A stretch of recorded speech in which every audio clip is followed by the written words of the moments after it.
ಸ್ಪರ್ಧಾ ಮಿತ್ರರಿಗೆ ನಮಸ್ಕಾರ. ನಾನಿವತ್ತು ಪಾಠ ಮಾಡಲಿಕ್ಕೆ ಹೋಗಿರ್ತಕ್ಕಂತಹ ಟಾಪಿಕ್ ಬಂದು ಪರಿಸರದ ಪಿರಮಿಡ್ಗಳು ಅಂತ. ಮೀನ್ಸ್ ಇಂಗ್ಲೀಷಲ್ಲಿ ಏನಂತ ಕರಿತೀವಿ, ಎಕಾಲಾಜಿಕಲ್ ಸೈಕಲ್ಸ್ ಅಥವಾ ಎಕಾಲಾಜಿಕಲ್ ಪಿರಮಿಡ್ಸ್ ಅಂತ ಕರಿತೇವೆ. ಓಕೆನಾ. ಪಿರಮಿಡ್ ಗೊತ್ತಲ್ಲ, ಈ ರೀತಿ ಇರುತ್ತಲ್ಲ. ಓಕೆನಾ.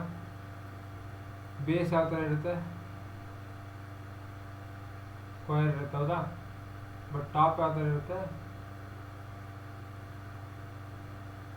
ಹೌದಾ, ಈ ರೀತಿ ಇರುತ್ತಲ್ವಾ. ನೋಡಿ, ಎಕಾಲಾಜಿಕಲ್ ಪಿರಮಿಡ್ ಅಂದರೆ ಏನು ಅಂತಕ್ಕಂಥ ನೋಡ್ತಾ ಹೋಗೋಣ. ಜೀವಿ ಪರಿಸರ ವ್ಯವಸ್ಥೆಯಲ್ಲಿರುವ ವಿವಿಧ ಪೋಷಣಾ ಸ್ತರಗಳ ನಡುವಿನ ಸಂಬಂಧವನ್ನು ಅವುಗಳಲ್ಲಿರುವ ಜೀವಿಗಳ ಸಂಖ್ಯೆ, ಜೀವರಾಶಿ ಹಾಗೂ ಪರಿವರ್ತನಾ ಸಾಮರ್ಥ್ಯಗಳಿಂದ ಚಿತ್ರಿಸುವ ಪಿರಮಿಡ್ಗಳಿಗೆ ಪರಿಸರದ ಪಿರಮಿಡ್ಗಳು ಎಂದು ಕರೆಯುತ್ತಾರೆ. ಅಂದರೆ ಏನು ಅಂತಂದರೆ, ಜೀವ ಪರಿಸರದಲ್ಲಿರ್ತಕ್ಕಂತಹ ಜೀವ ಪರಿಸರ ವ್ಯವಸ್ಥೆಯಲ್ಲಿರ್ತಕ್ಕಂತಹ ವಿವಿಧ ಪೋಷಣಾ ಸ್ತರಗಳ ನಡುವಿನ ಸಂಬಂಧಗಳನ್ನು, ಅಂದರೆ ಒಂದು ಪ್ರೊಡ್ಯೂಸರ್ಸು ಮತ್ತೊಂದು ಕನ್ಸ್ಯೂಮರ್ಸ್ಗಳು ಲೆವೆಲ್ ಬರುತ್ತಲ್ಲ, ಈ ಒಂದು ಲೆವೆಲ್ಗಳಲ್ಲಿ ಅವುಗಳ ಜೀವ ಸಂಖ್ಯೆ, ಜೀವಿಗಳ ಸಂಖ್ಯೆ, ಜೀವರಾಶಿ ಮತ್ತು ಇನ್ನೊಂದು ನಂಬರು ಎನರ್ಜಿ, ಇದರಲ್ಲಿ ಏನೇನಿದೆ, ಸಂಖ್ಯೆ, ಜೀವರಾಶಿ ಅಷ್ಟೇ ಕೊಟ್ಟಿದ್ದೀನಿ, ಅಷ್ಟೇ ನೋಡ್ಕೊಳ್ರಿ ಸದ್ಯ.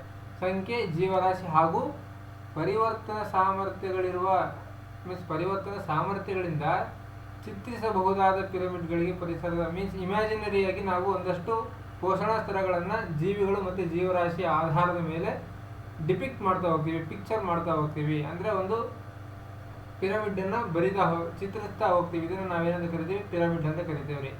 ಓಕೆನಾ. ಈ ಪಿರಮಿಡ್ಗಳಲ್ಲಿ 3 ವಿಧಗಳಿದ್ದಾವೆ. ಯಾವ್ಯಾವುದು ಅಂತಂದರೆ, ಒಂದು ಸಂಖ್ಯಾ ಪಿರಮಿಡ್, ಎರಡನೇದು ಜೀವರಾಶಿ ಪಿರಮಿಡ್, ಮೂರನೇದು ಶಕ್ತಿಯ ಪಿರಮಿಡ್ ಅಂತ 3 ಪಿರಮಿಡ್ಗಳಿದ್ದಾವೆ. ಇದರಲ್ಲಿ 3 ಪಿರಮಿಡ್ಗಳನ್ನ ಈ ಕ್ಲಾಸಲ್ಲಿ ನೋಡ್ತಾ ಹೋಗೋಣ. ಫಸ್ಟ್ ಪಿರಮಿಡ್ ಬಂದು ಸಂಖ್ಯಾ ಪಿರಮಿಡ್ ಅಂತ. ಸಂಖ್ಯಾ ಪಿರಮಿಡ್ ಅಂದರೆ ಏನು ಅಂತಂದರೆ, ಮೀನ್ಸ್ ಇಂಗ್ಲೀಷಲ್ಲಿ ಏನಂತ ಕರಿತೀವಿ, ಪಿರಮಿಡ್ ಆಫ್ ನಂಬರ್ಸ್ ಅಂತ ಕರಿತೀವಿ. ಒಂದು ಪರಿಸರ ವ್ಯವಸ್ಥೆಯಲ್ಲಿರುವ ನಿರ್ದಿಷ್ಟ ಪ್ರದೇಶವೊಂದರಲ್ಲಿ ನಿರ್ದಿಷ್ಟ ಸಮಯದಲ್ಲಿ ಪ್ರತಿ ಪೋಷಣಾ ಸ್ತರದಲ್ಲಿ ಕಂಡುಬರುವ ಜೀವಿಗಳ ಒಟ್ಟು ಸಂಖ್ಯೆಯ ಆಧಾರದ ಮೇಲೆ ಸಂಖ್ಯಾ ಪಿರಮಿಡ್ಗಳನ್ನು ರಚಿಸಲಾಗುವುದು. ಅಂದರೆ ಏನು ಅಂದರೆ, ಒಂದು ಪ್ರದೇಶ ಇದೆ, ಈ ಪ್ರದೇಶದಲ್ಲಿ ಒಂದು ನಿರ್ದಿಷ್ಟವಾದ ಟೈಮಲ್ಲಿ ಪೋಷಣಾ ಸ್ತರವನ್ನು ನಾವು ಒಂದು ಪೋಷಣಾ ಸ್ತರದಲ್ಲಿ ಕಂಡುಬರುವಂತಹ ಒಟ್ಟು ಪ್ರಾಣಿಗಳ, ಒಟ್ಟು ಜೀವಿಗಳ ಸಂಖ್ಯೆಯನ್ನು ಆಧಾರ ಮಾಡಿಕೊಂಡು ಒಂದು ಪಿಕ್ಚರ್ನ ಬರಿತೀವಲ್ಲ, ಇದನ್ನು ನಾವೇನಂತ ಕರಿತೀವಿ, ಸಂಖ್ಯಾ ಪಿರಮಿಡ್ ಅಂತ ಕರಿತೇವೆ. ನೋಡಿ, ಇಲ್ಲಿ ಏನಂತ ಇದೆ, ಬಹುತೇಕ ಪರಿಸರ ವ್ಯವಸ್ಥೆಯಲ್ಲಿ ಉತ್ಪಾದಕ ಜೀವಿಗಳಿಂದ ತೃತೀಯ ಭಕ್ಷಕ ಜೀವಿಗಳವರೆಗಿನ ಸಂಖ್ಯೆಯನ್ನು ಪರಿಗಣಿಸಿದಾಗ ಅದರಲ್ಲಿ ಕ್ರಮೇಣ ಸಂಖ್ಯೆ ಇಳಿಕೆಯಾಗುತ್ತದೆ. ಅಂದರೆ ಏನು ಅಂದರೆ, ಬಹುತೇಕವಾಗಿ ಪರಿಸರ ವ್ಯವಸ್ಥೆಯಲ್ಲಿ ಉತ್ಪಾದಕ ಜೀವಿಗಳಿಂದ ತೃತೀಯ ಭಕ್ಷಕಗಳ ಒಳಗೆ ಪ್ರಾಣಿಗಳು ಎಣಿಸ್ತಾ ಹೋದಂಗೆಲ್ಲ ಇಲ್ಲಿ ಹೆಚ್ಚಿಗೆ ಇರುತ್ತೆ. ಉತ್ಪಾದಕರು 1000 ಇದ್ದಾವೆ ಅಂತ ತಗೊಂಡ್ರು, ಇಲ್ಲಿ ಬರೋಷ್ಟೊತ್ತಿಗೆ ತೃತೀಯ ಭಕ್ಷಕ ಜೀವಿಗಳು ಬರೋಷ್ಟೊತ್ತಿಗೆ ಇಲ್ಲಿ 10 ರಿಂದ 20. ಅಂದರೆ ಇಲ್ಲಿ ಒಂದು ರೌಂಡ್ ಫಿಗರ್, ನಾನು ಇಮ್ಯಾಜಿನರಿ ನಂಬರ್ ಒಂದು ಯಾವುದೋ ನಂಬರ್ ತೊಗೊಂಡಿದ್ದೀನಿ, 1000 ಉತ್ಪಾದಕರಿದ್ದರೆ ಅಂದರೆ ಇಲ್ಲಿ ಪರ್ ಲೆವೆಲ್ಗೆ ಹೋಗ್ತಾ ಅದನ್ನು ಆ ಪ್ರದೇಶದಲ್ಲಿ ಆ ಸಮಯದಲ್ಲಿ ಆ ಪೋಷಣಾ ಸ್ತರವನ್ನು ಹೊಂದಿರತಕ್ಕಂಥ ಜೀವಿ ಎಷ್ಟಿರ್ತವೆ, ಒಂದು 10 ರಿಂದ 20 ಇರ್ತವೆ. ಓಕೆನಾ. ಈ ರೀತಿ ಮೀನ್ಸ್ ಕೆಳಗೆ ಉತ್ಪಾದಕರು ಜೀವಿಗಳಿಗಿಂತ ಮೇಲೆ ಹೋಗ್ತಾ ಸರ್ಟೆನ್ ಲೆವೆಲ್ ಸ್ತರಗಳಿಗೆ ಹೋಗ್ತಾ ಪ್ರಾಣಿಗಳ ಸಂಖ್ಯೆ ಕಡಿಮೆ ಆಗ್ತಾ ಹೋಗುತ್ತೆ ಅಥವಾ ಜೀವಿಗಳ ಸಂಖ್ಯೆ ಕಡಿಮೆ ಆಗ್ತಾ ಹೋಗುತ್ತೆ ಅಂತಕ್ಕಂಥದ್ದು ಈ ಸೆಕೆಂಡ್ ಪಾಯಿಂಟ್ನ ಅರ್ಥ. ಓಕೆ. ನೆಕ್ಸ್ಟ್ ನೋಡ್ರಿ, ಈ ಒಂದು ಪಿರಮಿಡ್ ಆಫ್ ನಂಬರಲ್ಲಿ 2 ಟೈಪ್ ಬರುತ್ತೆ. ಒಂದು ನೇರ ಸಂಖ್ಯಾ ಪಿರಮಿಡ್, ಎರಡನೇದು ತಲೆಕೆಳಗಾದ ಸಂಖ್ಯಾ ಪಿರಮಿಡ್. ಇದರಲ್ಲಿ ಫಸ್ಟ್ ಒಂದು ನೋಡ್ತಾ ಹೋಗೋಣ. ಇಲ್ಲಿದೆ ನೋಡ್ರಿ, ನೇರ ಸಂಖ್ಯಾ ಪಿರಮಿಡ್ ಏನಂತ ಹೇಳುತ್ತೆ, ಉತ್ಪಾದಕ ಜೀವಿಗಳು ಭಾರೀ ಸಂಖ್ಯೆಯಲ್ಲಿದ್ದು ಭಕ್ಷಕಗಳ ಸಂಖ್ಯೆ ಕಡಿಮೆ ಇರುತ್ತದೆ. ಪ್ರಾಥಮಿಕ ಭಕ್ಷಕರಿಗಿಂತಲೂ ದ್ವಿತೀಯ ಭಕ್ಷಕಗಳು ಕಡಿಮೆ ಇರುತ್ತವೆ. ನೋಡ್ರಿ, ಇಲ್ಲಿ ಎಕ್ಸಾಂಪಲ್ ಕೊಟ್ಟಿದ್ದೀವಿ, ಜಲಪರಿಸರ ವ್ಯವಸ್ಥೆ ಅಂತ. ಜಲಪರಿಸರ ವ್ಯವಸ್ಥೆಯಲ್ಲಿ ಯಾವ್ದು ಬರುತ್ತೆ, ಜಲಪರಿಸರ ವ್ಯವಸ್ಥೆ ಅಂದರೆ ಕೆರೆ, ಸಮುದ್ರ, ನದಿ, ಓಕೆನಾ, ಇವೆಲ್ಲ ಬರ್ತದೆ. ಇದರಲ್ಲಿ ಮತ್ತೆ ಹುಲ್ಲುಗಾವಲು ಪರಿಸರ ವ್ಯವಸ್ಥೆ ಕೂಡ ಬರುತ್ತೆ, ಓಕೆನಾ. ಇಲ್ಲಿ ಏನು ಅಂತಂದ್ರೆ ನೋಡಿ, ಇಲ್ಲಿ ಪ್ರೊಡ್ಯೂಸರ್ಸ್ ಅಂತ ಇದೆ, ಇಲ್ಲಿ ಪ್ರೈಮರಿ ಕನ್ಸ್ಯೂಮರ್ಸ್ ಇದೆ, ಇಲ್ಲಿ ಸೆಕೆಂಡರಿ ಕನ್ಸ್ಯೂಮರ್ ಇದೆ, ಟರ್ಸರಿ ಕನ್ಸ್ಯೂಮರ್ ಅಂತ ಇದೆ. ಈ ನೇರವಾದ ಸಂಖ್ಯಾ ಪಿರಮಿಡ್ ಅಲ್ಲಿ ಏನು ಇರುತ್ತೆ ಅಂತಂದ್ರೆ, ಇಲ್ಲಿ ನೋಡ್ರಿ, ಈ ಉತ್ಪಾದಕರಿದ್ದಾವೆ. ಉತ್ಪಾದಕರೆಲ್ಲ ಏನು ಜನರಲ್ ಆಗಿ ಹಸಿರು ಸಸ್ಯಗಳು, ಹೌದಾ. ಈ ಹಸಿರು ಸಸ್ಯಗಳನ್ನು ತಿನ್ನುವಂತಹ ಪ್ರಾಣಿಗಳು ಯಾವ್ಯಾವು? ಈ ಹಸು ತಗೊಳ್ರಿ, ಈ ಒಂದಷ್ಟು ಏನು ಡೊಮೆಸ್ಟಿಕ್ ಅನಿಮಲ್ಸ್ ಅಥವಾ ಸಾಕು ಪ್ರಾಣಿಗಳೇನು ಬರ್ತಾವೆ ಒಂದಷ್ಟು ಇರ್ತಾವಲ್ಲ, ಅವುಗಳ ಸಂಖ್ಯೆ ಕಡಿಮೆ ಇರುತ್ತೆ ಹಸಿರು ಸಸ್ಯಗಳಿಗಿಂತ, ಹೌದಾ. ಪ್ರಪಂಚದಲ್ಲಿ ಹಸಿರು ಸಸ್ಯಗಳಿಗಿಂತ ಪ್ರಾಣಿಗಳ ಸಂಖ್ಯೆ ಸ್ವಲ್ಪ ಕಡಿಮೆ ಇರುತ್ತೆ, ಹೌದಾ. ಇದನ್ನ ತಿನ್ನುವಂತಹ ಈ ಕಾರ್ನಿವೋರಸ್ ಅಥವಾ ಮಾಂಸಾಹಾರಿ ಪ್ರಾಣಿಗಳ ಸಂಖ್ಯೆ ಇಲ್ಲಿ ಯಾವುದೋ ಒಂದು ಸಿಂಹಗಳಷ್ಟೇ ತಿನ್ನುತ್ತೆ ಅಂತ ತಗೊಳ್ರಿ, ಅಥವಾ ಯಾವುದೋ ಒಂದು ಕಾಡು ಪ್ರಾಣಿ ತಿನ್ನುತ್ತೆ ಅಂದ್ರೆ ಅವುಗಳ ಸಂಖ್ಯೆ ಎಷ್ಟಿರುತ್ತೆ? ಕಮ್ಮಿ ಇರುತ್ತೆ ಅಲ್ವಾ. ಈ ಸಿಂಹವನ್ನು ತಿನ್ನುವಂತಹ, ಇಲ್ಲಿ ಬೇಡತ್ತಾರೆ ಸಿಂಹ ಬೇಡ, ಇಲ್ಲಿ ತೋಳ ತಗೊಳ್ರಿ, ಈ ಒಂದು ಪ್ರಾಣಿಗಳನ್ನು ತಿನ್ನುವಂತಹ ತೋಳದ ಸಂಖ್ಯೆಗಳು ಕಡಿಮೆ ಇರುತ್ತೆ. ಅದಕ್ಕಿಂತ ಕಮ್ಮಿ ಏನಿರುತ್ತೆ, ಇದನ್ನ ತೋಳವನ್ನು ತಿಂದು ಬದುಕುವಂತಹ ಸಿಂಹದ ಸಂಖ್ಯೆ ಕೂಡ ಒಂದು ನಿರ್ದಿಷ್ಟ ಪ್ರದೇಶದಲ್ಲಿ ಕಮ್ಮಿ ಇರುತ್ತೆ ಅಂತಾರೆ. ಅಂದ್ರೆ ಇಲ್ಲಿ ನಾವು ಏನಂತ ತಗೊಂಡಿರ್ತೀವಿ, ಸಂಖ್ಯಾ ಪಿರಮಿಡ್ ಅಲ್ಲಿ ಒಂದು ನಿರ್ದಿಷ್ಟ ಪ್ರದೇಶದಲ್ಲಿ ಒಂದು ನಿರ್ದಿಷ್ಟ ಸಮಯದಲ್ಲಿ ಪೋಷಣಾ ಸ್ತರವನ್ನು ನಾವು ಅಧ್ಯಯನ ಮಾಡಿದಾಗ ಈ ರೀತಿ ಕಾಣುತ್ತೆ, ಓಕೆನಾ. ಸಿಂಹಗಳ ಸಂಖ್ಯೆ ಜಾಸ್ತಿನೇ ಇರುತ್ತಂತಲ್ಲ, ಇಲ್ಲಿ ಇಮ್ಯಾಜಿನರಿ, ಇವೆಲ್ಲ ಥಿಯರಿಗಳು. ಥಿಯರಿ ಅಂದ್ರೇನು? ಸುದೀರ್ಘವಾಗಿ ತಾನೇನು ಅಧ್ಯಯನ ಮಾಡಿದ್ರೆ ಅವನ್ನ ಬರಿತಾ ಹೋಗಿರ್ತಾರೆ, ಇದನ್ನು ನಾವು ಥಿಯರಿ ಅಂತ ಕರಿತೇವೆ, ಓಕೆನಾ. ಇವು ಲಾಗಳಲ್ಲ, ಓಕೆನಾ. ಲಾ ಅಂದ್ರೆ ಅದು ಹೆಂಗಿದೆ ಹಂಗೆ ಓದಬೇಕು. ಥಿಯರಿ ಅಂತಂದ್ರೆ ಏನು? ಅವರು ಏನು ಡೀಟೇಲ್ಡ್ ಅಧ್ಯಯನ ಮಾಡಿದ್ರೆ ಅದೆಲ್ಲ ಬರ್ಕೊಂಡು ಹೋಗಿರ್ತಾರೆ, ಓಕೆನಾ. ಸೊ ಒಂದು ಪ್ರದೇಶದಲ್ಲಿ ಹಸಿರು ಸಸ್ಯಗಳು ಹೆಚ್ಚಿಗೆ ಇರ್ತಾ ಹೋದ್ರ ಅದನ್ನು ತಿನ್ನುವಂತಹ ಪ್ರಾಣಿಗಳು ಕಮ್ಮಿ ಇರ್ತಾವೆ, ಅದನ್ನು ತಿನ್ನುವಂಥ ಪ್ರಾಣಿಗಳ ಸಂಖ್ಯೆನೂ ಕಮ್ಮಿ ಇರುತ್ತೆ, ಅದನ್ನು ತಿನ್ನುವಂತಹ ಪ್ರಾಣಿಗಳ ಸಂಖ್ಯೆನೂ ಕೂಡ ಕಮ್ಮಿಯಾಗಿರುತ್ತೆ. ಅಕಸ್ಮಾತ್ ಅಸಮತೋಲನದಲ್ಲಿ ಏನಾದ್ರು ಉಂಟಾದಾಗ ಏನಾಗುತ್ತೆ ಅಂತಂದ್ರೆ ತಲೆ ಕೆಳಗಾದ ಸಂಖ್ಯಾ ಪಿರಮಿಡ್ ಉತ್ಪಾದನೆ ಆಗುತ್ತೆ, ಅಥವಾ ತಲೆ ಕೆಳಗಾದ ಸಂಖ್ಯಾ ಪಿರಮಿಡ್ ಅನ್ನ ನೋಡುವ ಲಕ್ಷಣ ಕಂಡು ಬರುತ್ತೆ. ಹೆಂಗೆ ಅಂತಂದ್ರೆ, ಪ್ರತಿಯೊಂದು ಪೋಷಣಾ ಸ್ತರದಲ್ಲಿರುವ ಜೀವಿಗಳ ಸಂಖ್ಯೆ ಕ್ರಮೇಣ ಹೆಚ್ಚುತ್ತಾ ಹೋಗುತ್ತದೆ. ಈ ರೀತಿಯ ಪಿರಮಿಡ್ಗಳಿಗೆ ತಲೆಕೆಳಗಾದ ಸಂಖ್ಯಾ ಪಿರಮಿಡ್ಗಳೆಂದು ಕರೆಯುತ್ತಾರೆ. ಅಂದ್ರೆ ಪೋಷಣಾ ಸ್ತರದಲ್ಲಿ ಜೀವಿಗಳ ಸಂಖ್ಯೆ ಹೆಚ್ಚಾಗಿ ಈ ಒಂದು ಪ್ರೊಡ್ಯೂಸರ್ನ ಸಂಖ್ಯೆ ಕಡಿಮೆ ಆದಾಗ ಏನಾಗುತ್ತೆ, ಹೌದಾ, ಈ ಅಸಮತೋಲನ ಉಂಟಾಗುತ್ತೆ. ಅವಾಗ ಏನಾಗುತ್ತೆ, ಇನ್ವರ್ಟೆಡ್ ಈ ಒಂದು ಪಿರಮಿಡ್ ಉಂಟಾಗುತ್ತೆ. ಯಾವಾಗ ಅಂತಂದ್ರೆ ಉತ್ಪಾದಕರು ಕಮ್ಮಿಯಾಗಿ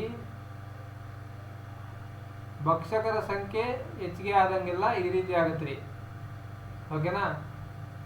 ಯಾವಾಗ ತಲೆ ಕೆಳಗಾದ ಸಂಖ್ಯಾ ಪಿರಮಿಡ್ ಅನ್ನು ನೋಡಬಹುದು ಅಂತಂದ್ರೆ ಉತ್ಪಾದಕರ ಸಂಖ್ಯೆ ಕಡಿಮೆ ಆಗಿ ಭಕ್ಷಕರ ಸಂಖ್ಯೆ ಜಾಸ್ತಿ ಆದಾಗ ತಲೆ ಕೆಳಗಾದ ಸಂಖ್ಯಾ ಪಿರಮಿಡ್ ಅನ್ನು ನೋಡಬಹುದು, ಓಕೆನಾ. ನೆಕ್ಸ್ಟ್ ನೋಡ್ತಾ ಹೋಗಿ, ಇಲ್ಲಿ ಇದೆ ನೋಡ್ರಿ, ಜೀವರಾಶಿ ಪಿರಮಿಡ್ ಅಂತ ಇದೆ. ಜೀವರಾಶಿ ಪಿರಮಿಡ್ ಅಂತಂದ್ರೆ ಏನು ಅಂತಂದ್ರೆ ಪಿರಮಿಡ್ ಆಫ್ ಬಯೋಮಾಸ್ ಅಂತ ಕರಿತೀವಿ. ಅಂದ್ರೆ ಏನಿದೆ ನೋಡ್ರಿ, ಪಾಯಿಂಟ್ ನೋಡ್ತಾ ಹೋಗೋಣ. ಪ್ರತಿಯೊಂದು ಪೋಷಣಾ ಸ್ತರದಲ್ಲಿ ಕಂಡುಬರುವ ಜೀವಿಗಳ ಒಟ್ಟು ತೂಕ ಗಣನೆಗೆ ತೆಗೆದುಕೊಂಡು ರಚಿಸಲಾದ ಪಿರಮಿಡ್ಗಳಿಗೆ ಜೈವಿಕಾಂಶದ ಉತ್ಪಾದನೆಯನ್ನು ಜೀವರಾಶಿ ಪಿರಮಿಡ್ ಎನ್ನುವರು. ಅಂದ್ರೆ ಏನು ಅಂತಂದ್ರೆ ಪ್ರತಿಯೊಂದು ಪೋಷಣಾ ಸ್ತರದಲ್ಲಿ ಕಂಡುಬರುವಂತಹ ಜೀವಿಗಳ ಒಟ್ಟು ತೂಕವನ್ನು ತಗೊಂಡಾಗ, ಅಂದ್ರೆ ಏನು, ಜೀವಿಗಳನ್ನ ತೂಕ ಮಾಡಿದಾಗ ಆ ಒಂದು ತೂಕ ತಗೊಂಡು ಅದರ ಜೈವಿಕಾಂಶದ ಉತ್ಪಾದನೆಯನ್ನು ಜೀವರಾಶಿ ಪಿರಮಿಡ್ ಎಂದು ಕರೀತಾರೆ. ಜೀವಕಾಂಶದ ಉತ್ಪಾದನೆ ಅಂತಂದ್ರೆ ಏನು, ಈ ಒಂದು ಒಟ್ಟು ತೂಕದ ಒಟ್ಟು ಮೀನ್ಸ್ ಹೆಂಗ್ ಗೊತ್ತಾ, ಈ ಜೀವಿಗಳನ್ನ ತೂಕ ಹಾಕೋದು, ಇಷ್ಟು ತೂಕ, ಇಷ್ಟು ಕೆಜಿ ಪರ್ ಮೀಟರ್ ಸ್ಕ್ವೇರ್, ಅಂದ್ರೆ ಕೆಜಿ ಪರ್ ಮೀಟರ್ ಸ್ಕ್ವೇರ್. ಈ ಒಂದು ನಿರ್ದಿಷ್ಟ ಪ್ರದೇಶದಲ್ಲಿ ಇಷ್ಟು ಪ್ರಾಣಿಗಳ ತೂಕ ಇಷ್ಟಿದೆ ಅಂತ ಹೇಳ್ತೀವಲ್ರಿ, ಇದನ್ನ ನಾವು ಜೀವರಾಶಿ ಪಿರಮಿಡ್ ಅಂತ ಕರಿತೇವೆ. ಈ ಜೀವರಾಶಿ ಏನಂತ ಕರಿತಾರೆ, ಗ್ರಾಮ್ ಪರ್ ಮೀಟರ್ ಸ್ಕ್ವೇರ್ ಅಥವಾ ಕಿಲೋಗ್ರಾಮ್ ಅಂದ್ರೆ ತಗೋಬಹುದು. ಏನಕ್ಕೆ ಅಂತಂದ್ರೆ ಇಲ್ಲಿ ಗ್ರಾಮ್ ಅಂದ್ರೂ ನಡೆಯುತ್ತೆ, ಕಿಲೋಗ್ರಾಮ್ ಅಂದ್ರೂ ನಡೆಯುತ್ತೆ ರೀ, ಹೌದ್ರಾ? So gram per metre square ಅಂತ ಕನ್ಸಿಡರ್ ಮಾಡ್ಬೋದು, ಅಥವಾ kg/m² ಅಂತ ಕನ್ಸಿಡರ್ ಮಾಡ್ಬೋದು. ಇಷ್ಟು ತೂಕ ಪರ್ ಇಷ್ಟು ಮೀಟರ್ಗೆ ಅಂತ ಲೆಕ್ಕ ರೀ. ಓಕೆನಾ? ಇಲ್ಲಿ ನೆಕ್ಸ್ಟ್ ನೋಡ್ರಿ, ಜೀವಿಗಳ ಒಟ್ಟು ನೀರಿನಾಂಶ ರಹಿತ ತೂಕ ಗಣನೆಗೆ ತೆಗೆದುಕೊಂಡು ಪೋಷಣಾ ಸ್ತರವನ್ನು ಪ್ರತಿನಿಧಿಸುವ ಜೀವಿಗಳ ಒಟ್ಟು ಜೀವರಾಶಿಯನ್ನು ಲೆಕ್ಕ ಹಾಕುತ್ತಾರೆ. ಅಂದ್ರೆ ಏನು ಅಂತಂದ್ರೆ, ಜೀವರಾಶಿ, ಈಗ ಜೀವರಾಶಿ ಪಿರಮಿಡ್ ಅನ್ನು ನಾವು ಲೆಕ್ಕ ಹಾಕುವಾಗ ಏನ್ ಮಾಡ್ತೀವಿ ಅಂದ್ರೆ, ಜೀವಿಗಳ ತೂಕನ ತಗೊಂತೀವಿ. ಜೀವಿಗಳ ತೂಕವನ್ನು ತಗೊಂಡು ಮೈನಸ್ ಅದರಲ್ಲಿರ್ತಕ್ಕಂಥ ನೀರಿನ ಅಂಶವನ್ನು ತೆಗೆದಾಗ ಎಷ್ಟು ತೂಕ ಬರುತ್ತೆ ಅನ್ನೋದನ್ನು ನೋಡ್ಕೊಂಡು, ಆ ಬರುತ್ತಲ್ಲ ಉಳಿದಂಥ ತೂಕ, ಇದನ್ನು ನಾವು ಪೋಷಣಾ ಸ್ತರವನ್ನು ಪ್ರತಿನಿಧಿಸುವ ಜೀವರಾಶಿಗೆ ಲೆಕ್ಕ ಹಾಕ್ತೀವಿ. ಓಕೆನಾ? ನೀರಿನ ಅಂಶವನ್ನು ರಹಿತ ತೂಕವನ್ನು ಲೆಕ್ಕ ಹಾಕ್ತೀವಿ ನಾವು. ಈಗ ನೀರಿನ ಅಂಶವನ್ನು ತೆಗೆದಕ್ಕೆ ಏನ್ ಮಾಡ್ತಾರೆ ಇಲ್ಲಿ ಇಲ್ಲಿ ಜೀವರಾಶಿಯ ತೂಕ ಮತ್ತೆ ನೀರಿನ ತೂಕ ಮೈನಸ್ ನೀರಿನ ತೂಕನ ಮಾಡ್ಬೇಕು. ನೀರಿನ ತೂಕ ರಿಮೂವ್ ಮಾಡೋದ್ರೆ ಹೆಂಗೆ? ಬಿಸಿಲಿಗೆ ಒಣ ಹಾಕ್ತಾರೆ ಅಷ್ಟೇ, ಹೌದಾ? ಎವಾಪರೇಷನ್ ಮಾಡಿಸ್ಬೇಕಲ್ಲ. ಸೊ ಆ ಬಾಡಿಯನ್ನು ಡಿಕೆ ಬಿಡ್ತಾರೆ ಸ್ವಲ್ಪ. ಓಕೆನಾ? ಸೊ ಜೀವರಾಶಿಯನ್ನ ಗ್ರಾಮ್/ಮೀಟರ್² ಅಳೆಯಲಾಗುತ್ತದೆ. ಹೌದು ತಾನೆ? ಗ್ರಾಮ್/ಮೀಟರ್² ಅಂದ್ರೆ ಒಂದು ಪ್ರದೇಶದಲ್ಲಿ ಲೆಕ್ಕ ಹಾಕ್ತಿರ್ತೀವಲ್ಲ, ಹಾಗಾಗಿ ಇಷ್ಟು ಗ್ರಾಮ್ ಇಷ್ಟು ಮೀಟರ್² ಅಲ್ಲಿ ಅಂತ ಹೇಳ್ತೇವೆ ನಾವು. ಓಕೆನಾ? ಇಷ್ಟು ಏರಿಯಾದಲ್ಲಿ ಇಷ್ಟು ತೂಕ ಸಿಕ್ಕಿದೆ ಅಂತ ಹೇಳ್ಬೇಕಲ್ಲ, ಹಂಗಾಗಿ ಗ್ರಾಮು ಎಷ್ಟೋ ಒಂದು ಗ್ರಾಮ್ ಸಿಕ್ಕಿದೆ. 1 ಗ್ರಾಮ್ 1 ಮೀಟರ್² ಜಾಗದಲ್ಲಿ, ಅಂದ್ರೆ ಒಂದು ಪ್ರದೇಶದಲ್ಲಿ, ಒಂದು ಏರಿಯಾದಲ್ಲಿ ಇಷ್ಟು ತೂಕ ಸಿಕ್ಕಿದೆ ಅಂತ ಅರ್ಥ ರೀ. ಓಕೆನಾ? ಇವುಗಳಲ್ಲೂ ಸಹ 2 ವಿಧ ಇದಾವೆ. ಯಾವ್ಯಾವು? ನೇರ ಪಿರಮಿಡ್ ಮತ್ತೆ ತಲೆಕೆಳಗಾದ ಪಿರಮಿಡ್ 2 ಬರ್ತವೆ. ಇದರಲ್ಲಿ ನೋಡ್ರಿ, ಜೀವರಾಶಿಯ ನೇರ ಪಿರಮಿಡ್ ನೋಡ್ತಾ ಹೋಗಿ. ಇಲ್ಲಿ ನೋಡ್ರಿ, ಭೂ ಪರಿಸರ ವ್ಯವಸ್ಥೆಗಳು ಸಾಮಾನ್ಯವಾಗಿ ಜೀವರಾಶಿ ನೇರ ಪಿರಮಿಡ್ಗಳಾಗಿರುತ್ತವೆ. ಇಲ್ಲಿ ಉತ್ಪಾದಕಗಳ ಜೈವಿಕ ರಾಶಿ ಪ್ರಾಥಮಿಕ ಭಕ್ಷಕಗಳ ಜೈವರಾಶಿಗಿಂತ ಹೆಚ್ಚಾಗಿರುತ್ತದೆ, ಮತ್ತು ಅದೇ ರೀತಿ ಪ್ರಾಥಮಿಕ ಭಕ್ಷಕಗಳ ಜೀವರಾಶಿ ದ್ವಿತೀಯ ಭಕ್ಷಕಗಳ ಜೀವರಾಶಿಗಿಂತ ಹೆಚ್ಚಾಗಿರುತ್ತದೆ. ಹೀಗೆ ಉನ್ನತ ಮಟ್ಟದ ಪೋಷಣಾ ಸ್ತರಗಳ ಜೈವಿಕ ರಾಶಿ ಕಡಿಮೆ ಆಗುತ್ತಾ ಹೋಗುತ್ತದೆ. ಅಂದ್ರೆ ಏನು ಅಂತಂದ್ರೆ, ಪ್ರೊಡ್ಯೂಸರ್ಸ್ ಇಲ್ಲಿ ನೋಡ್ರಿ, ಜನರಲ್ ಇದು ಹೇಳ್ತಾ ನೋಡ್ತೀವಿ ಇಲ್ಲಿದೆಲ್ಲ ಪ್ರೊಡ್ಯೂಸರ್ಸಿಗೆ ಹಸಿರು ಸಸ್ಯಗಳು ತಗೊಳ್ರಿ. ಓಕೆನಾ? ಹಸಿರು ಸಸ್ಯಗಳು ಇಲ್ಲಿ ಯಾವುದೋ ಒಂದಷ್ಟು ಕಪ್ಪೆ ಅವು ಇವು ತೊಗೊತ ಹೋಗಿ, ಟರ್ಸರಿ ಕನ್ಸ್ಯೂಮ್ ಬಂದು ಮೇಕೆ ಅಂತ ತೊಗೊತ ಹೋಗಿ, ಅದರ ನಂತರ ಬಂದು ಮನುಷ್ಯ ಅಂತ ತೊಗೊತ ಹೋಗಿ. ಓಕೆನಾ? ಇಲ್ಲಿರ್ತಕ್ಕಂಥ ನಂಬರ್ನೇ ತಲೆ ಕೆಡಿಸ್ಕೊಬೇಡ್ರಿ. ಓಕೆನಾ? ಇದು ಕೆಲವೊಂದಷ್ಟು ಡಿಫೈನ್ಡ್ ಬಂದಿರುತ್ತೆ. ನಾನು ಇಲ್ಲಿ ಫೋಟೋ ತೊಗೊಂಡಿರೋದು ಯಾವುದೋ ಬೇರೆ ಚಿತ್ರದ್ದು. ಓಕೆನಾ? ಇಲ್ಲಿ ಹಸಿರು ಯಾವುದೋ ಸಸ್ಯಗಳಿದ್ದಾವೆ. ಈ ಹಸಿರು ಸಸ್ಯಗಳನ್ನು, ಹೌದಾ, ಹಸಿರು ಸಸ್ಯಗಳು ತುಂಬ ಇದ್ದಾವೆ. ಇಲ್ಲೊಂದು ಏರಿಯಾ, ಹೌದಾ, ಇದು 1 ಮೀಟರ್ ಅಂದರೆ ಎಷ್ಟಾಗುತ್ತೆ? 1 × 1 ಮೀಟರ್² ಆಗುತ್ತಲ್ವಾ? ಓಕೆನಾ? 1 ಮೀಟರ್² ಏರಿಯಾದಲ್ಲಿ ನಾವೇನು ಮಾಡ್ತಾ ಇದ್ದೀವಿ? ಇಲ್ಲಿ ಜೀವರಾಶಿಯನ್ನು ಕಂಡುಹಿಡಿತಾ ಇದ್ದೀವಿ, ಹೌದಾ? ಇಲ್ಲಿ ಎಷ್ಟಿದೆ ಟೋಟಲ್ ಜೀವರಾಶಿ ಎಷ್ಟಿದೆ ಅಂತಂದರೆ, ಉತ್ಪಾದಕರ ಜೀವರಾಶಿ ಎಷ್ಟಿರುತ್ತೆ ಅಂತಂದರೆ ಹೆಚ್ಚಿರುತ್ತೆ, ಹೌದಾ? ಒಂದು ಏರಿಯಾದಲ್ಲಿ ಅತಿ ಹೆಚ್ಚು ಕಾಡು ಮರಗಳು ಇರುತ್ತೆ ತಾನೆ, ಆ ಹಸಿರು ಸಸ್ಯಗಳು ಇರ್ತಕ್ಕಂಥ ಕಾರಣ, ಮತ್ತೆ ಈ ಹಸಿರು ಸಸ್ಯಗಳು ಅತಿಯಾಗಿ ಎತ್ತರ ಅಥವಾ ವಜ್ಜಿ ಇರ್ತಕ್ಕಂಥ ಮರಗಳಾಗಿದ್ದು ಏನು ಮಾಡೋಕ್ಕಾಗ್ತದೆ? ಹೌದಾ? ಜೀವರಾಶಿ ಬಯೋಮಾಸ್ ಜಾಸ್ತಿ ಇರುತ್ತೆ, ಹೌದಾ? ಸೊ ಅದು ಎಷ್ಟೋ ಒಂದು, ಈಗ 1000 ಅಂತ ತಗೊಳ್ರಿ, 1000 ಗ್ರಾಮ್ಸ್/ಮೀಟರ್² ಈ ರೀತಿ ತಗೊಳ್ರಿ. ಅಂದರೆ ಎಷ್ಟು? ಒಂದು ಹಸಿರು ಸಸ್ಯಗಳಲ್ಲಿ ಇರ್ತಕ್ಕಂತಹ ಸಂಪೂರ್ಣ ಆ ಪ್ರದೇಶದಲ್ಲಿ ಇರ್ತಕ್ಕಂಥ, ಅಥವಾ 1 ಮೀಟರ್² ಪ್ರದೇಶದಲ್ಲಿ ಇರ್ತಕ್ಕಂತಹ ಸಮಯದಲ್ಲಿ, ನಾವು ಯಾವುದೋ ಒಂದು ಸಮಯದಲ್ಲಿ, ನಿರ್ದಿಷ್ಟ ಸಮಯದಲ್ಲಿ ಅಳತೆ ಮಾಡಿದಾಗ 1000 ಗ್ರಾಮ್/ಮೀಟರ್² ಅಷ್ಟು ಜೀವರಾಶಿ ಹಸಿರು ಸಸ್ಯಗಳದೇ ಸಿಕ್ಕಿದೆ. ಆಗ ಅಷ್ಟೇ ಇಲ್ಲಿ ಸಿಗುತ್ತಾ? ಪ್ರೊಡ್ಯೂಸರ್ಸ್ಗೂ ಅಷ್ಟೇ ಸಿಗುತ್ತಾ? ಇಲ್ಲ. ಯಾಕೆ ಅಂತಂದರೆ ಇವನ್ನು ತಿಂದು ಬದುಕುವಂಥ ಪ್ರಾಣಿಗಳ ಸಂಖ್ಯೆ ಸ್ವಲ್ಪ ಕಡಿಮೆ ಆಗಿರುತ್ತೆ. ಸೊ ಇಲ್ಲಿ ಎಷ್ಟು ಸಿಗಬಹುದು ಅಂತಂದರೆ ಒಂದು 700 ಅಂತ ತಗೊಳ್ರಿ, 700 ಗ್ರಾಮ್ ಪರ್ ಮೀಟರ್ ಸ್ಕ್ವೇರ್ ಆಗಿರುತ್ತೆ. ಓಕೆನಾ?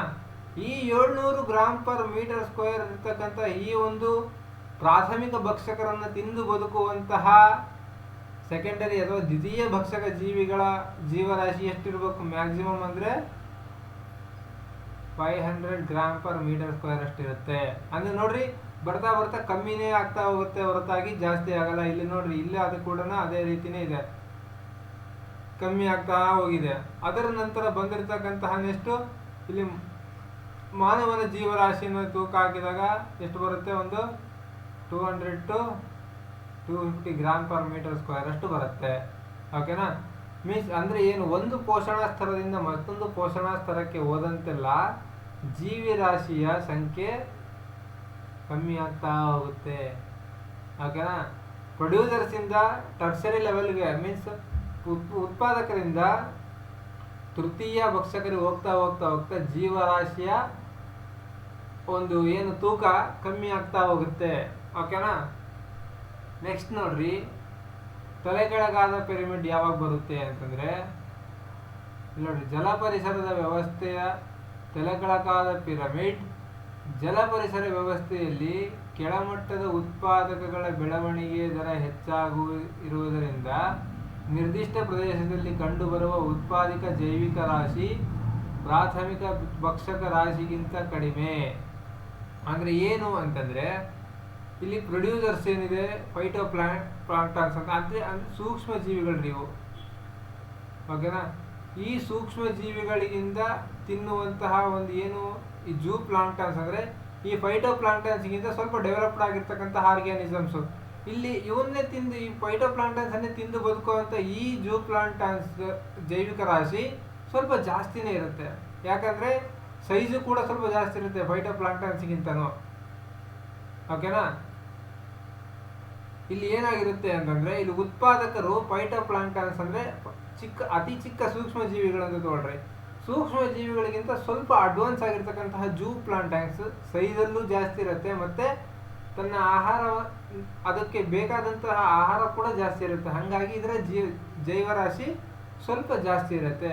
ಈ ಜೂ ಪ್ಲಾಂಕ್ಟನ್ಸ್ ಅನ್ನು ತಿಂದು ಬದುಕುವಂತಹ ಸಣ್ಣ ಗಾತ್ರದ ಮೀನುಗಳಿರ್ತಾವಲ್ಲ, ಅವುಗಳ ಜೀವರಾಶಿ ಜಾಸ್ತಿ ಇರುತ್ತೆ. ಯಾಕೆ ಜೈವಿಕ ರಾಶಿ ಜಾಸ್ತಿ ಇರುತ್ತೆ? ಯಾಕೆ ಅಂದರೆ ಈ ಒಂದು ಜೂ ಪ್ಲಾಂಕ್ಟನ್ಸ್ ಇಂದ ಬಂದಂತಹ ಒಂದು ಏನು ಬಯೋಮಾಸ್ ಇರುತ್ತಲ್ಲ, ಆಹಾರ ನೆಕ್ಸ್ಟ್ ಪೋಷಣಾ ಸ್ಥಳಕ್ಕೆ ಮುಟ್ಟಬೇಕಲ್ಲ, ಈ ಮುಟ್ಟಿದಾಗ ಇದಕ್ಕೆ ತುಂಬ ನೀಡಿರುತ್ತೆ.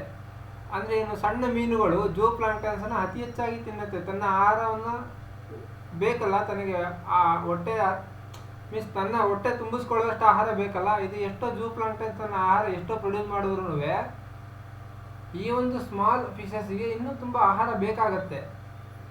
ಹೌದಾ? ಇದು ತುಂಬ ಆಹಾರ ಬೇಕಾಗಿರೋದ್ರಿಂದ ಮತ್ತೆ ಈ ಜೂ ಪ್ಲಾಂಕ್ಟನ್ಸ್ಗಿಂತನೂ ಜಾಸ್ತಿ ಇರ್ತದೆ ಈ ಒಂದು ಸಣ್ಣ ಮೀನುಗಳ ಸಂಖ್ಯೆ.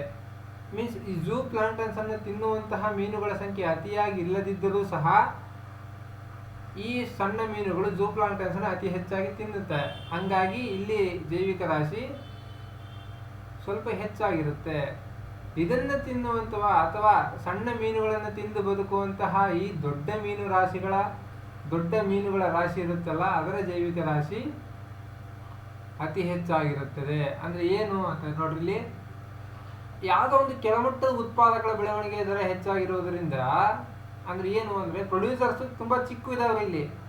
ಇಲ್ಲಿ ಪ್ರೊಡ್ಯೂಸರ್ ಚಿಕ್ಕ ಮಟ್ಟದಲ್ಲಿದ್ದಾವೆ ಅಂತಂದಾಗ ಅವನ್ನು ತಿಂದು ಬದುಕುವಂತಹ ಒಂದು ಆರ್ಗ್ಯಾನಿಸಮ್ಸ್ ಸೈಜು ದೊಡ್ಡವಿದ್ದಾವೆ, ನೀಡು ದೊಡ್ಡದಿದೆ ಅದರದ್ದು. ಹೌದಾ? ಈಗ ಹೊಟ್ಟೆ ದೊಡ್ಡದಾದ ತಕ್ಷಣ ಊಟ ಜಾಸ್ತಿ ಆಗುತ್ತಲ್ವೇನ್ರಿ, ಆ ಥರ ಇಲ್ಲಿ ಫೈಟೋಪ್ಲಾಂಕ್ಟನ್ಸು ಸೂಕ್ಷ್ಮ ಜೀವಿಗಳು. ಈ ಸೂಕ್ಷ್ಮ ಜೀವಿಗಳನ್ನು ತಿಂದು ಬದುಕುವಂತಹ ಪ್ರಾಣಿಗಳು ಇನ್ನು ಸ್ವಲ್ಪ ಸೈಜಲ್ಲೂ ದೊಡ್ಡವು, ಬೇಕಾಗಿರೋದು ಜಾಸ್ತಿ ಅವಕ್ಕೆ ಊಟ.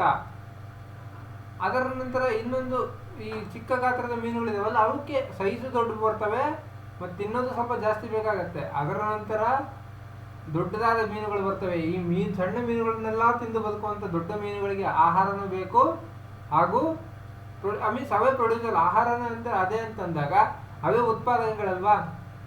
ಹಂಗಾಗಿ ಚಿಕ್ಕ ಚಿಕ್ಕ ಮೀನ್ಸ್ ಏನಂತ ಅಂದರೆ, ಈ ಒಂದು ಪ್ರೊಡ್ಯೂಸರ್ ಸಂಖ್ಯೆ ಕಮ್ಮಿ ಆಗ್ತಾ ಹೋಗ್ತಾ ಹೋಗಿರೋ ಕಾರಣ ಇದು ಕೆಳಗಾದ ಪಿರಮಿಡ್ ಯಾವಾಗ ಆಗುತ್ತೆ ಅಂತಂದರೆ, ಕೆಳಮಟ್ಟದ ಉತ್ಪಾದನೆಗಳ ಬೆಳೆ ದರ ಹೆಚ್ಚಾದಾಗ, ಮೀನ್ಸ್ ಕೆಳಮಟ್ಟದ ಉತ್ಪಾದಕಗಳು ಬೆಳವಣಿಗೆ ದರ ಹೆಚ್ಚಿಸಿಕೊಂಡಾಗ ಈ ರೀತಿ ಕೆಳಗಾದ ಪಿರಮಿಡ್ ಕಂಡು ಬರುತ್ತೆ. ಇಲ್ಲಿ ನೋಡ್ರಿ, ಇಲ್ಲಿದೆಯಲ್ಲ, ಇಷ್ಟೇ ತೊಗೊಳ್ರಿ, ಇಲ್ಲಿದೆಯಲ್ಲ, ಕೆಳಮಟ್ಟದ ಉತ್ಪಾದಕಗಳ ಬೆಳವಣಿಗೆ ದರ ಹೆಚ್ಚಾಗಿರುವುದರಿಂದ ಈ ರೀತಿಯ ಒಂದು ಏನು ಪಿರಮಿಡ್ ಕಾಣುತ್ತೆ. ಓಕೆನಾ. ಇನ್ನು ನೆಕ್ಸ್ಟ್ ನೋಡ್ರಿ, ಶಕ್ತಿಯ ಪಿರಮಿಡ್ ಅಂತ ಇದೆ. ಇದು ಲಾಸ್ಟ್ ಪಿರಮಿಡ್. ಇದು ಶಕ್ತಿಯ ಪಿರಮಿಡ್ ಅಂದ್ರೆ ಏನು ಅಂತಂದ್ರೆ, ನೋಡ್ರಿ ಇಲ್ಲಿ ಪ್ರತಿಯೊಂದು ಪೋಷಣಾ ಸ್ತರದಲ್ಲಿರುವ ಜೀವಿಗಳಿಗೆ ಒದಗುವ ಆಹಾರ ಶಕ್ತಿಯ ಪ್ರಮಾಣದ ಆಧಾರದ ಮೇಲೆ ರಚಿಸಲಾಗುವ ಪಿರಮಿಡ್ಗಳಿಗೆ ಶಕ್ತಿಯ ಪಿರಮಿಡ್ಗಳು ಎನ್ನುತ್ತೇವೆ. ಅಂದ್ರೆ ಏನು ಅಂದ್ರೆ, ಪ್ರತಿಯೊಂದು ಪೋಷಣಾ ಸ್ತರದಲ್ಲಿ ಜೀವಿಗಳಿಗೆ ಒದಗುವ ಆಹಾರ ಶಕ್ತಿಯ ಪ್ರಮಾಣ ಅಂದ್ರೆ ಏನು, ಒಂದು ಲೆವೆಲಿಂದ ಇನ್ನೊಂದು ಲೆವೆಲ್ಗೆ ಎಷ್ಟು % ಆಹಾರ ರೀಚ್ ಆಗ್ತೈತೆ ಅನ್ನೋದನ್ನು ನಾವು, ಆಹಾರ ಶಕ್ತಿ ಎಷ್ಟು ರೀಚ್ ಆಗ್ತೈತೆ ಅಂತಕ್ಕಂಥದ್ದನ್ನು ನಾವೇನಂತ ಕರಿತೀವಿ, ಇಲ್ಲಿ ಶಕ್ತಿಯ ಪಿರಮಿಡ್ ಅಂತ ಕರಿತೇವೆ. ಇಲ್ಲಿ ನೋಡ್ರಿ, ಗಮನಿಸಿ ಅಂತ ಒಂದಿದೆ ಇಲ್ಲಿ, ಇಂಪಾರ್ಟೆಂಟ್, ಇದು ಚೆನ್ನಾಗಿ ನೋಡ್ಕೊಳ್ರಿ. ಪರಿಸರ ವ್ಯವಸ್ಥೆಯಲ್ಲಿ ಶಕ್ತಿಯು ಸಂಚಾರವಾದಾಗ ಪ್ರತಿ ಹಂತದಲ್ಲಿಯೂ ಶಾಖ ಶಕ್ತಿಯಲ್ಲಿ ಬಹುತೇಕ ನಷ್ಟ ಆಗುತ್ತದೆ. ಇದು ಯಾವುದಿದು, ಯಾವ ಲಾ ಬರುತ್ತೆ ಅಂತ ಹೇಳಿದೆ ನಾನು ಇಲ್ಲಿ, ಇದು ಯಾವ ಲಾ,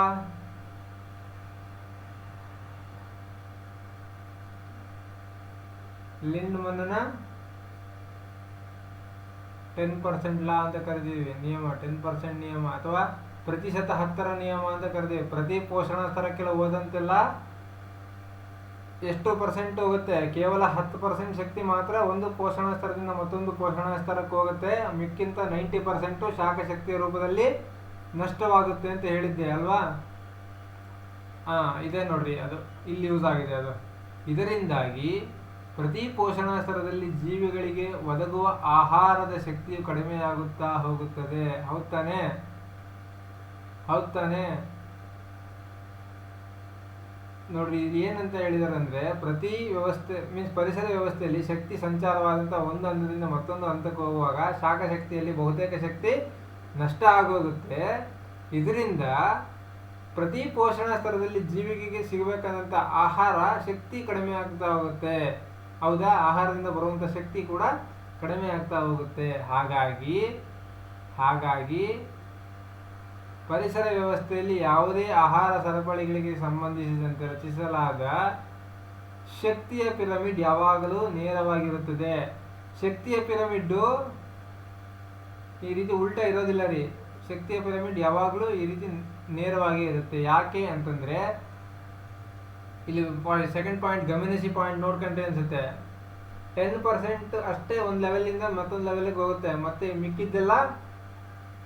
ಮಿಕ್ಕಿದ್ದೆಲ್ಲ ಶಾಖ ರೂಪದಲ್ಲಿ ಹೊರಗೆ ಹೋಗುತ್ತದೆ. ಹಾಗಾಗಿ ಬರೀ ಕೇವಲ 10% ಇಂದ 10% ಮೇಲಕ್ಕೆ ಆಹಾರ ಶಕ್ತಿ ಹೋಗೋದ್ರಿಂದ ಇಲ್ಲಿ ಮತ್ತೆ ಅದರಂತ ಇಲ್ಲಿ ಪ್ರೈಮರಿನೇ 100% ಮೇಲೆ 10% ಹೋದಂಗಿಲ್ಲ, ಅದ್ರ ಕೆಳಗೆ ಯಾವುದು ಹೋಗೋದಿಲ್ಲ ರೀ. ಹೌದಾ, ಇದನ್ನು ಉಲ್ಟಾ ಮಾಡ್ಲಿಕ್ಕೆ ಆಗೋದಿಲ್ಲ. ಓಕೆನಾ. ಇನ್ನೊಂದು ಸರಪಳಿ, ಆಹಾರ ಸರಪಳಿಗೆ ಇನ್ನೊಂದು ಯಾವುದೋ ಇಲ್ಲಿ ಚಿಕ್ಕ ಇನ್ನೂ ಯಾವುದೋ ಪ್ರೈಮರಿಗಿಂತನೂ ಪ್ರೊಡ್ಯೂಸರ್ಸಿಂದ ಕಮ್ಮಿ ಪ್ರೈಮರಿ ಪ್ರೊಡ್ಯೂಸರ್ಸ್ ಆಹಾರ ಶಕ್ತಿ ಇಲ್ಲಿ ಪ್ರೊಡ್ಯೂಸ್ ಆಗಲ್ಲ ರೀ. ಲೆವೆಲಿಂದ ಲೆವೆಲ್ 10% ರೆಡ್ಯೂಸ್ ಆಗ್ತಾನೆ ಹೋಗಿದೆ ಅಲ್ವಾ. ಇಲ್ಲಿ ಬೇಸ್ ಲೆವೆಲಿಂದನೇ 10% ರೆಡ್ಯೂಸ್ ಆಗ್ತಾ 10% ಹೋಗ್ತಾ ಇದೆ ಅಂದಾಗ, ಇಲ್ಲಿ ಬೇಸೇ 10% ಅಂದಾಗ ಇದಕ್ಕಿಂತ ಕಮ್ಮಿ ಯಾವುದು ನೆಗೆಟಿವ್ ಬರ್ಲಿಕ್ಕೆ ಸಾಧ್ಯ ಇಲ್ಲ. ಹಂಗಾಗಿ ಈ ರೀತಿ ಉಲ್ಟಾ ಯಾವುದೇ ಒಂದು ಪಿರಮಿಡ್ ಇಲ್ಲ. ಓಕೆನಾ. ಶಕ್ತಿಯ ಪಿರಮಿಡ್ ಮಾತ್ರ ಇಲ್ಲ. ಮಿಕ್ಕ ಎಲ್ಲ ಪಿರಮಿಡ್ಗಳಲ್ಲಿ ಇನ್ವರ್ಟೆಡ್ ಅಥವಾ ತಲೆ ಕೆಳಗಾದ ಪಿರಮಿಡ್ಗಳು ಕಂಡು ಬರುತ್ತೆ. ಇಲ್ಲಿ ನೋಡ್ರಿ, ಇಲ್ಲಿ ಡಯಾಗ್ರಾಮಲ್ಲಿ ಕೊಟ್ಟಿದ್ದೀವಿ. ಸೂರ್ಯ ಎನರ್ಜಿ ಲಾಸ್ಟ್ ಆಸ್ ಹೀಟ್ ಅಂತ ಇದೆ ಇಲ್ಲಿ. ಹೌದಾ. ಇಲ್ಲಿ ಡಿಕಾಂಪೋಸರ್ಸ್ ಅಂತ ಇದೆ, ಇಲ್ಲಿ ರೀಸೈಕಲ್ಡ್ ನ್ಯೂಟ್ರಿಯೆಂಟ್ಸ್ ಅಂತ ಇದೆ. ಓಕೆ, ಇಲ್ಲೇನಾಗಿದೆ ಅಂದರೆ ಡಿಕಾಂಪೋಸರ್ಸ್ ಇದಾವಲ್ರಿ, ಈ ಡಿಕಾಂಪೋಸರ್ಗಳು ಇಲ್ಲಿ ರೀಸೈಕಲ್ ಮಾಡಿ ಮೀನ್ಸ್ ಇದು ಗೊಬ್ಬರವನ್ನಾಗಿ ಮಾಡಿ ಪ್ರೈಮರಿ ಪ್ರೊಡ್ಯೂಸರ್ ಉತ್ಪಾದಕರಿಗೆ ಕೊಡುತ್ತೆ. ಮೀನ್ಸ್ ಆ ಗಿಡ ಸೊಂಪಾಗಿ ಬೆಳೀಲಿಕ್ಕೆ. ಹೌದಾ, ಇಲ್ಲಿ ಗಿಡ ಸೊಂಪಾಗಿ ಬೆಳೆದೈತೆ, ಇಲ್ಲಿ ಸೂರ್ಯನ ಎನರ್ಜಿ ಕೂಡ ಸಿಕ್ಕೈತೆ, ತನ್ನ ಆಹಾರನ ತಾನು ತಯಾರಿಸ್ಕೊಂಡೈತೆ, 100% ಎನರ್ಜಿ ಐತೆ ಇಲ್ಲಿ. ಇಲ್ಲಿಂದ ನೆಕ್ಸ್ಟ್ ಲೆವೆಲಿಗೆ ಹೋಗ್ಬೇಕು ಅಂದಾಗ ಎಷ್ಟು ಪರ್ಸೆಂಟ್ ಹೋಗುತ್ತೆ? ಕೇವಲ 10% ಹೋಗುತ್ತೆ. ಮಿಕ್ಕಂತಹ 90% ಏನಾಗುತ್ತೆ ಇಲ್ಲಿ? ಇಲ್ಲಿದೆ ನೋಡ್ರಿ, ಯಾರೋ ತೋರ್ಸನಲ್ಲ, ಏನಾಗುತ್ತೆ ಇಲ್ಲಿ? Energy last as heat. ಅಂದ್ರೆ ಏನು? ಹೀಟ್ ಅಂದ್ರೆ ಶಾಖದ ರೂಪದಲ್ಲಿ ಶಕ್ತಿ ಹೊರಗೋಗಿದೆ ಅಂತ ಅರ್ಥ.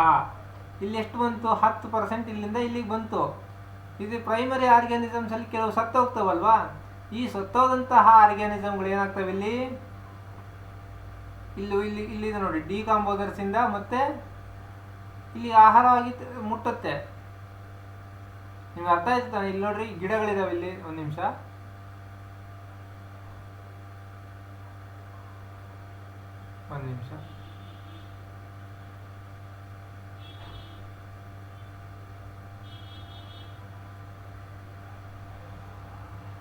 ನೋಡ್ರಿ, ಇಲ್ಲಿ ಪ್ರೈಮರಿ ಪ್ರೊಡ್ಯೂಸರ್ಸ್ ಇದೆ, ಇಲ್ಲಿ ಸೂರ್ಯನ ಬಿಸಿಲು ಮತ್ತೆ ಇಲ್ಲಿ ಡಿಕಾಂಪೋಸರ್ ಇಂದ ಬಂದಂತಹ ರೀಸೈಕಲ್ಡ್ ನ್ಯೂಟ್ರಿಯೆಂಟ್ಸ್ ಇಂದ ತನ್ನ ಆಹಾರವನ್ನು ಸಿಂಥಸಿಸ್ ಮಾಡ್ಕಂತು. ಇಲ್ಲಿ 100% ಶಕ್ತಿ ಇದೆ. ಹೌದಾ, ಈ ಶಕ್ತಿ ಒಂದು ಲೆವೆಲಿಂದ ಮತ್ತೊಂದು ಲೆವೆಲ್ಗೆ ಮೂವ್ ಆಗ್ತಾ ಇದೆ ಅಂದರೆ ಎಷ್ಟು ಪರ್ಸೆಂಟ್ ಮೂವ್ ಆಗುತ್ತೆ? ಕೇವಲ 10% ಮೂವ್ ಆಗುತ್ತೆ. ಯಾಕಂದ್ರೆ ಲಿಂಡ್ಮನ್ಸ್ ಲಾ ಹೇಳಿದೆ, ಏನಂತ? ಒಂದು ಪೋಷಣಾ ಸ್ತರದಿಂದ ಮತ್ತೊಂದು ಪೋಷಣಾ ಸ್ತರಕ್ಕೆ ಕೇವಲ 10% ಶಕ್ತಿ ಮಾತ್ರ ಪ್ರವಹಿಸುತ್ತೆ. ಮಿಕ್ಕಂತಹ 90% ಏನಾಗುತ್ತೆ? ಇಲ್ಲಿ ತೋರಿಸಿದೆ ನೋಡ್ರಿ, ಬಾಣದ ಗುರುತು. ಎನರ್ಜಿ ಲಾಸ್ಟ್ ಹ್ಯಾಸ್ ಹೀಟ್ ಅಂದ್ರೆ ಶಾಖದ ರೂಪದಲ್ಲಿ ಹೊರ ಹೋಗುತ್ತೆ. ಓಕೆನಾ?